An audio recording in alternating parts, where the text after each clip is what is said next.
그러면은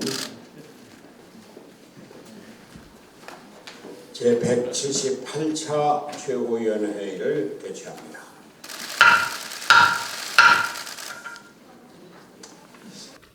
한반도에 다시 긴장이 고조되고 있습니다. 북한이 비핵화 협상의 데드라인으로 제시한 올 연말이 20여일 앞으로 다가온 가운데 북한과 미국의 갈등이 최고조에 이르고 있는 것입니다.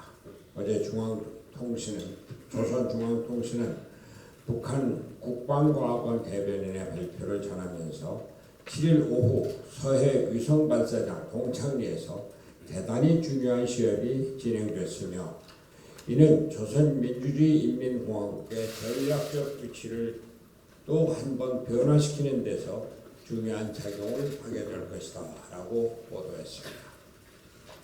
전문가들은 동창리에서 진행된 중요한 시험이 대륙간 탄도미사일 즉 ICBM용 고체 엔진이나 위성 운반용 장거리 로켓의 추진체 분사 시험일 것으로 예측하고 있습니다.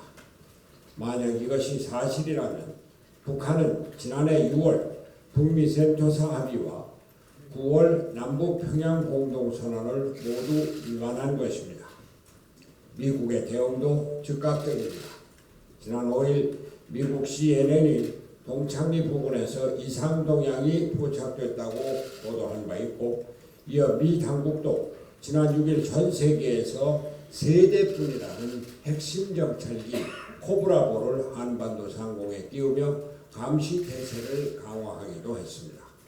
트럼프 대통령도 8일 자신의 SNS를 통해 김정은 위원장이 적대적으로 행동하면 사실상 모든 것을 잃을 것이라고 강력히 경고했습니다.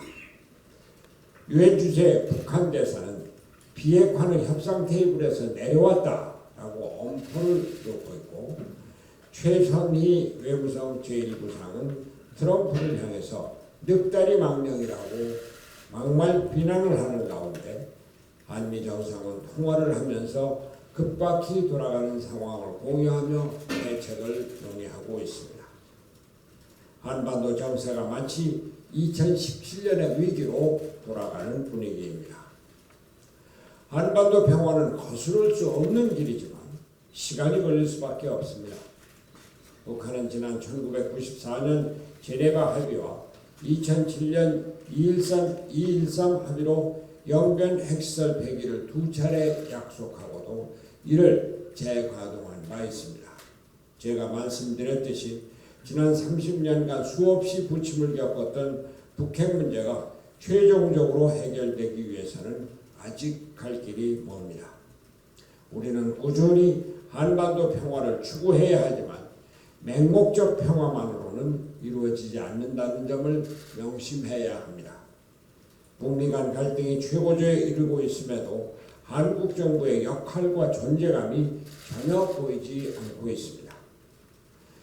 문재인 정부는 북한이 금강산 시설 철거를 통보한 일에 대해서도 제대로 대응하지 못했습니다.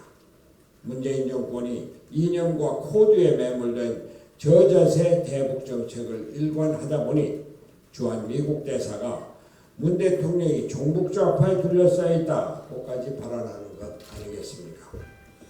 한반도 문제의 당사자인 우리의 입장을 북한에게도 확고히 주장하고 미국과의 관계를 더욱 공고히 할 때 대한민국의 국익을 확보하는 것은 물론 진정한 한반도 평화를 앞당길 수 있을 것입니다. 문재인 대통령과 정부의 맹성을 촉구합니다. 어제 바른미래당 소속 일부 의원들이 신당 창당 발기인 대회를 가졌습니다. 보수 신당을 창당하는 만큼 보수를 개혁하고 한국 정치의 틀을 바꾸는데 좋은 역할을 해주기를 기대합니다. 다만 혹시라도 보수 통합의 길로 가서 한국 정치를 계속 대결 정치로 악화시키는 데 기여하지는 않기 바랍니다.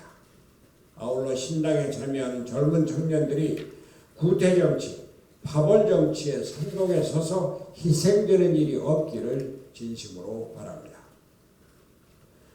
저는 신당 창당 요원들이 공당의 당원으로서 당적을 정리하지 않고 창당 발기인 대회를 가진 행위에 대해서 유감을 표하지 않을 수 없습니다. 당이 이렇게 분열 상태에 이르게 된 데 대해 바른미래당의 대표로서 국민 여러분과 당원 여러분께 송구스럽다는 말씀을 드립니다. 그러나 우리에게는 지켜야 할 가치가 있습니다. 거대 양당의 극한 투쟁에서 민생을 지키는 일, 넓어지는 중간지대를 제대로 대변하여 제3의 길, 중도개혁의 새로운 길을 여는 일이 바른미래당의 창당 정신이고 존재 이유입니다. 저는 이 소중한 바른미래당을 지키기 위해서 최선을 다해왔다고 자부합니다. 오늘 국회 본회의가 열려서 내년도 예산안과 패스트트랙 지정 법안이 일괄 상정됩니다. 국회 상황이 이렇게 악화된 것은 역대 최악의 동물국회를 만들어 온 거대 양당의 극한 대결 때문입니다. 그나마 제3당 바른미래당이 없었더라면 우리 정치는 일보의 전진도 이루지 못했을 것입니다. 대한민국의 발전을 위해 내년 총선에서 중도개혁 세력이 힘을 모아야 할 이유입니다. 저는 당내 문제가 정리되는 대로 제3지대를 열어 통합개혁정당 만드는 데 앞장서겠다고 말씀드린 바 있습니다. 이제 보수를 지향하는 일부 세력이 당적을 정리하고 당내 상황이 어느 정도 정리가 되면 우리는 새로운 길을 향해 힘차게 나갈 것입니다. 선거법 개정안이 국회 본회의에서 통과되면서 한국 정치의 새로운 미래가 열리겠지만 우리 바른미래당은 새로운 정치를 위한 새로운 인재 수혈에 적극 나설 것입니다. 젊고 유능한 정치 인재, 사회 통합을 위한 능력과 경험을 갖춘 인재를 위한 공간을 활짝 열겠습니다. 바른미래당이 대한민국 정치판을 바꾸는 대통합개혁정당을 열어나가겠습니다. 새로운 대통합개혁정당이 다음 총선에서 정치 구조개혁의 깃발을 들고 승리의 길로 나갈 수 있도록 앞장설 것입니다. 바른미래당이 청년 세력과 능력 있는 정치인이 만드는 제3지대가 대한민국 정치 세판짜기의 중심에 있을 것입니다. 대한민국의 정치 구조 개혁은 이제부터 시작입니다. 이상입니다. 네, 부관장입니다.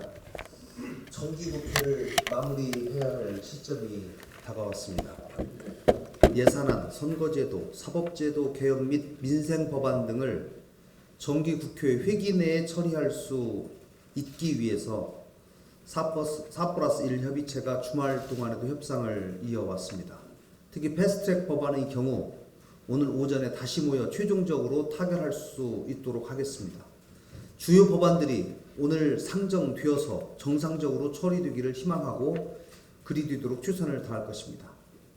잠시 뒤면 자유한국당의 새로운 원내대표가 선출될 것입니다. 선출 이후 어떤 입장을 내놓을지 예단할 수는 없지만 정말로 마지막 협상문이 열려 있다는 점을 말씀드립니다.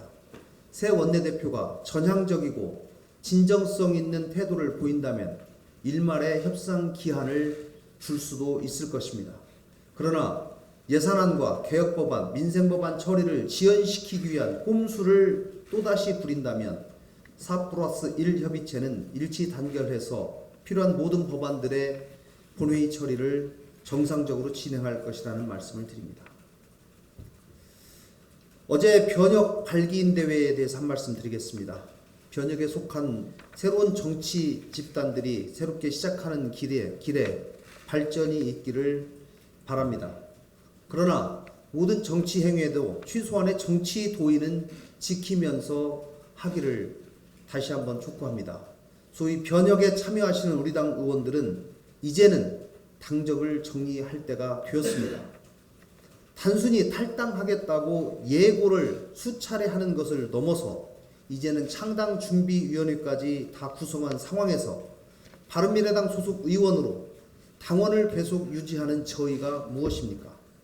탈당은 하고 싶은데 바른미래당 당원으로 현재 누리고 있는 원내대표, 상임위원장, 간사 등의 직책을 내려놓지 못하는 이유입니까?